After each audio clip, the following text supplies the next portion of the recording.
It was late October when Sam, a college student and aspiring filmmaker, decided to visit Burkittsville, Maryland. Unlike most who ventured there, Sam wasn't just a curious tourist, he was obsessed. Ever since he watched The Blair Witch Project years ago, he couldn't get it out of his mind.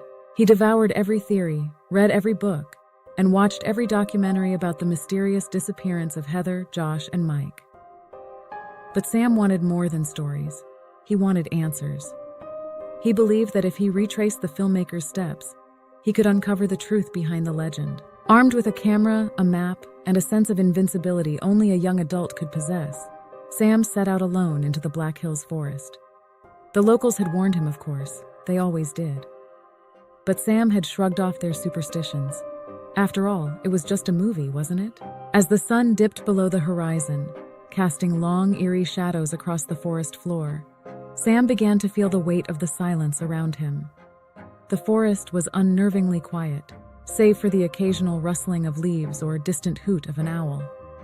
He set up camp near an old, overgrown cemetery, the same one featured in the film. The gravestones were cracked and weathered, their inscriptions long faded by time and neglect. Sam couldn't help but feel a chill as he walked among them, imagining the lives those buried here might have led before the legend of the Blair Witch consumed the area. That night, Sam reviewed his footage by the light of the campfire. He felt an odd satisfaction knowing he was treading where Heather, Josh, and Mike had been 25 years earlier. As he scrolled through the clips, something caught his eye. In the background of one shot, he noticed a figure, a faint, barely visible outline standing just beyond the trees. Sam paused the video, zooming in as much as he could. The figure had no discernible features, just a dark, human-like shape. A thrill of fear and excitement shot through him. Was it a trick of the light, or was it something more? He decided to investigate. He grabbed his flashlight and camera, stepping into the darkness beyond his camp.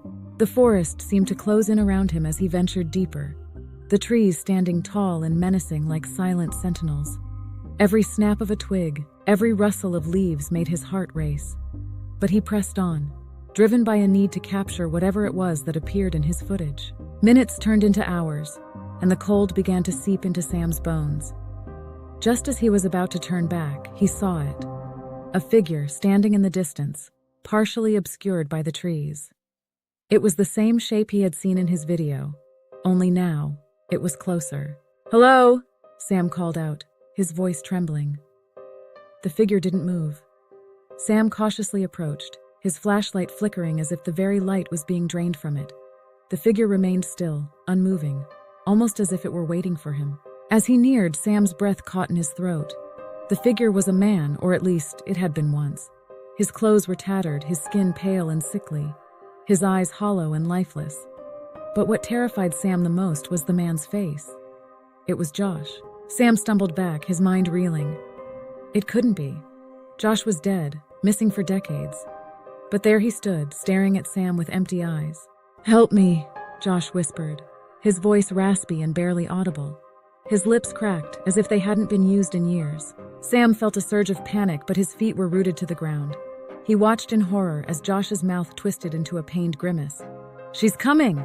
A gust of wind howled through the trees, extinguishing Sam's flashlight and plunging the forest into complete darkness.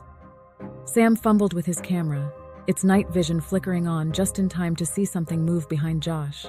A shadow, tall and thin, with elongated limbs and a face obscured by darkness. The figure reached out, its hand, or what looked like a hand, grasping Josh's shoulder.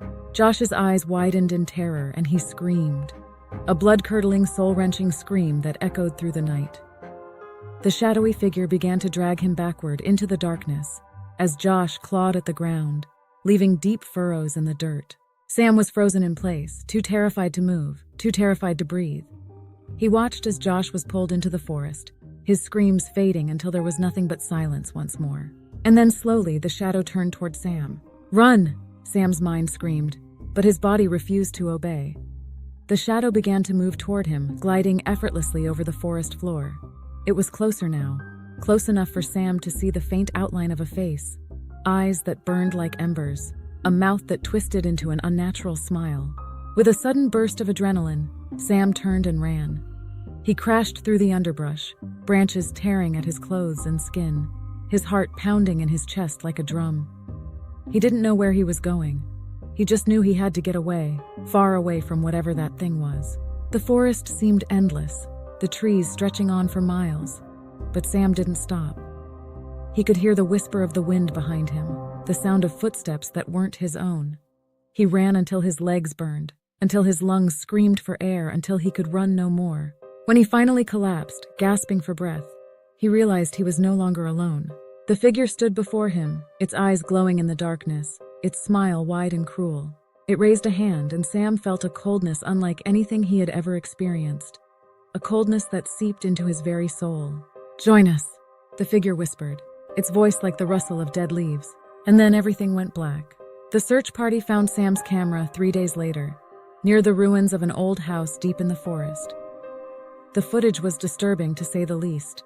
A shaky, frantic run through the woods, followed by Sam's panicked voice, begging for something to leave him alone.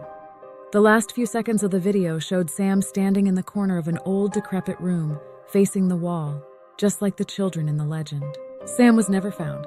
The locals say the forest claimed him, just as it claimed Heather, Josh, and Mike all those years ago. The legend of the Blair Witch endures, a chilling reminder of the dark things that lurk in the woods, waiting for the next curious soul to wander too far. And if you ever find yourself in Burkittsville, remember, some legends are best left alone.